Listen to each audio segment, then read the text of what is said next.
Alors j'ai lu des choses dans tous les sens. Il y a des gens qui vous assurent que c'est d'origine anthropique, d'autres qui vous disent mais pas du tout. Le CO2 c'est tout petit le pourcentage de CO2 dans l'atmosphère. C'est la vapeur d'eau qui est le premier gaz à effet de serre qui représente 65%. Donc on est dans un mais j'ai parlé avec des gens, des polytechniciens, des spécialistes qui m'ont dit tout ça c'est absolument faux. Bon, alors moi je me suis vu comme un béotien.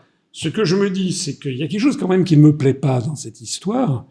C'est justement ce que je disais tout à l'heure en préambule, c'est la menace. C'est que si on dit ce que je dis là, aussitôt vous commencez, les gens se reculent de vous, c'est-à-dire vous n'êtes pas dans le narratif. Alors je suis désolé, c'est quand même très grave parce que c'est possible que ce soit en effet l'augmentation du CO2, mais c'est possible que ce ne soit pas le cas.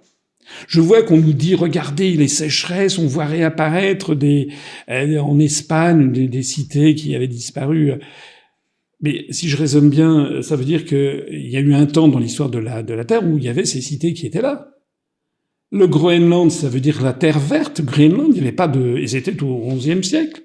Donc ça veut dire qu'il y a eu des périodes dans l'histoire de la Terre où on a eu plus de chaleur, en fait. Et on ne va pas me dire qu'il y avait plus de CO2 produit.